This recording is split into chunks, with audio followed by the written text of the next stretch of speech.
अस्सलामु अलैकुम वरहमतुल्लाहि वबरकातुहू। दोस्तों, मैं हूं फैद मलिक और आप देख रहे हैं हमारा यूट्यूब चैनल इस्लामिक दुनिया। तो वीडियो को शुरू करने से पहले मैं आपसे एक गुजारिश करता हूं कि अगर आप हमारे चैनल पर पहली बार आए हैं तो आप हमारे चैनल को सब्सक्राइब कर लें और साथ में बेल के आइकन को भी क्लिक कर दें ताकि हमारी हर नई आने वाली वीडियो सबसे पहले आपको मिलती रहे। चलिए वीडियो शुरू करते हैं।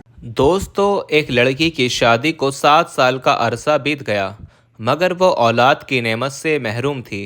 उसके ख़ानदान और दोस्तों में जितनी भी इसके साथ की लड़कियां थीं, वो सब कोई 2 तो कोई 3 कोई 4 बच्चों की माँ बन चुकी थीं। इस लड़की की बहुत हसरत थी कि अल्लाह इसकी गोद भी भर दे। लड़की किसी से कुछ नहीं कहती थी, लेकिन दिल ही दिल में अल्लाह से दुआ मांगा करती थी कि या अल्लाह, मुझे भी ये खुशियाँ दिखा दे।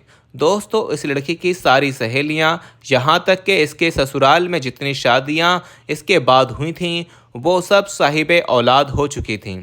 जहाँ इस लड़की को ससुराल वालों की चुभती नज़रों और चुभते सवालों का सामना करना पड़ता था, वहीं वो खुद भी हर पल अपनी सूनी गोद की वजह से दुखी और परेशान रहती थी। उसने हिम्मत करके अपना चेकअप भी करवाया, लेकिन ये चीज़ देखकर उसे और भी ज़्यादा तकलीफ़ होती कि उसकी रिपोर्ट में भी डॉक्टरों ने तकरीबन नाउम्मीदी जाहिर की, जिस वजह से वो हर वक्त दुखी रहने लगी। मगर दिल में एक उम्मीद भी रहती थी कि अगर अल्लाह चाहे तो कुछ भी नामुमकिन नहीं है। डॉक्टर्स की बात कभी हातमी नहीं हो सकती, क्योंकि वो सिर्फ अपना अंदाज़ा या अपने तजुर्बे की बुनियाद पर कुछ कह सकते हैं, लेकिन हकीकी फ़ैसला तो अल्लाह के इख्तियार में है। लड़की का दिल बहुत ज़्यादा उदास होता तो वो चुप कर अपने कमरे में जी भर कर रो लेती थी। कोई भी उसकी तकलीफ़ को समझ नहीं पा रहा था कि वो खुद औलाद न होने की वजह से कितनी तकलीफ़ और अज़ियत से गुज़र रही है। ससुराल वाले तो बातें बनाते ही थे, लेकिन रिश्तेदार और हमसायों की बातें जलती पर तेल का काम करती, और उसकी सास कुछ बातें बात में कर देती जिन्हें सुनकर जी चाहता कि वो मर जाए या उन लोगों से कहीं दूर चली जाए, क्योंकि उन लोगों की बातें दिन ब दिन बढ़ती ही चली जा रही थीं। लेकिन उसे उम्मीद थी तो सिर्फ अल्लाह की ज़ात पर। वो हर नमाज में रो रो कर बस अल्लाह से एक ही फरियाद करने लग गई कि वो उसे औलाद की नेमत से नवाज दे। जैसे जैसे लोगों के ताने बढ़ रहे थे, उसी तरह उसकी इबादत भी बढ़ रही थी। वो बस अल्लाह की रहमत की आस में थी कि कब उसकी दुआ कबूलियत के दर्जे पर फाइज होती है। वक्त गुजरने के साथ साथ जब उसकी देवरानी के यहाँ चौथे बच्चे ने जन्म लिया, तो उसकी सास के तानों ने और भी ज़्यादा शिद्दत बढ़ गई कि तू तो बांझ है, मेरा बेटा बे औलाद ही रहेगा। आखिर मेरे बेटे का कसूर क्या है जो उसे ये बांझ पल्ले पड़ गई। एक दिन वो अपने देवर के बच्चे को गोद में लेकर प्यार कर रही थी कि न जाने उसके दिल को क्या हुआ कि वो बच्चे को वहीं लिटाकर अपने कमरे में आई और ऐसा रोई कि सब घर वाले जमा हो गए। उसके दिल की हालत को समझे बिना ही सब ये सोचने लगे कि ये देवर के बच्चों से जलती है, हसद करती है, इसीलिए रोती है। मगर उन जाहिलों को कौन समझाता कि अल्लाह ताला ने तो उसको ऐसा दिल दिया ही नहीं जो किसी से जलने वाला हो। वो तो उन लोगों में से थी जो अपनी खुशियाँ भी किसी और की झोली में डाल दे, जो अपने मुंह का निवाला दूसरों के मुंह में डाल दे। वो तो बच्चे को प्यार करते वक्त अपनी सूनी गोंद से इस कदर दिल गिरफ्ता हुई कि खुद पर काबू न रख सकी, और आज उसके आंसू भी सारे बंद तोड़कर बहने लगे। बस उसका एक शौहर था जिसने उसे कभी ताना नहीं दिया था। उसका शौहर उसे दिलो जान से प्यार करता था। वो उसकी ख्वाहिश को समझ सकता था, लेकिन वो क्या करता, उसके हाथ में कुछ भी नहीं था। एक दिन किसी ने कहा कि अपने शौहर का भी टेस्ट करवाओ। पहले तो इस बात पर बहुत हंगामा हुआ, लेकिन फिर बाद में उसके शौहर ने कहा, टेस्ट करवाने में आखिर क्या हर्ज है। उसके शौहर का टेस्ट करवाया गया। फिर जब रिपोर्ट आई तो वो ठीक नहीं थी। फिर तो घर में एक तूफान आ गया।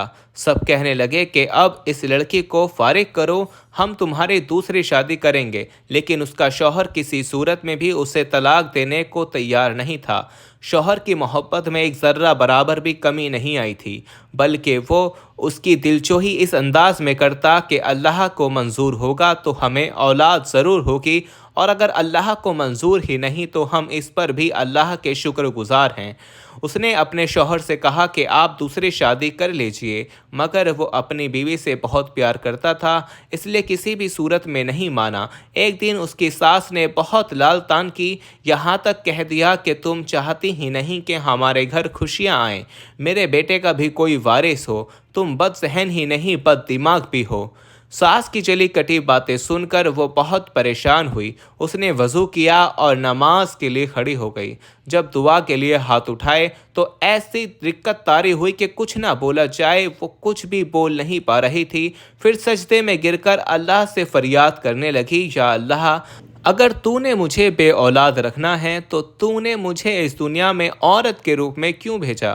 عورت تو پوری ہی اولاد سے ہوتی ہے، پھر میرے وجود کو ادھورا کیوں رکھا؟ یا اللہ، ساری دنیا کے ڈاکٹر جو چاہے مرضی کہتے رہیں، مجھے تو بس تیرا ہی آسرا ہے۔ یا اللہ، میری وجہ سے میرے شوہر کو تکلیف اور اس محرومی سے نہ گزار۔ یا اللہ، تو ہر چیز پر قادر ہے۔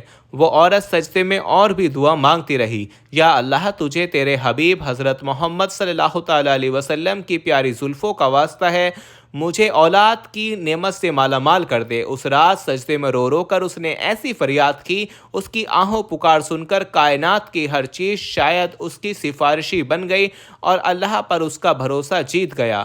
پھر چند ہفتوں کے بعد وہ ہوا جس کی کسی کو امید نہ تھی۔ ڈاکٹر بار بار حیرت سے اس کی رپورٹ کو دیکھ رہے تھے۔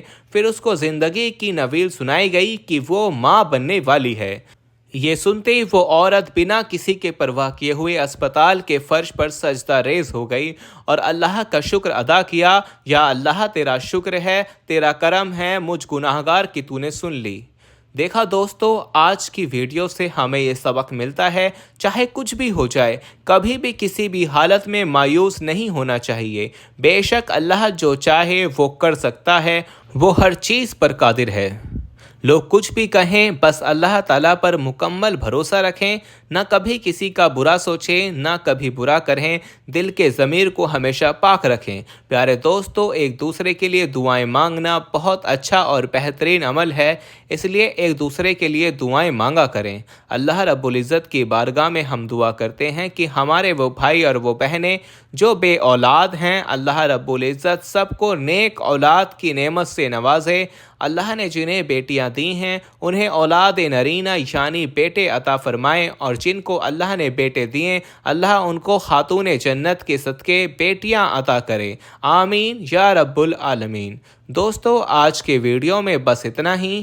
انشاءاللہ ایک نئی کہانی کے ساتھ بہت جلد پھر آپ کی خدمت میں حاضر ہوں گے۔ تب تک کے لیے ہمیں اجازت دیں۔ اللہ حافظ۔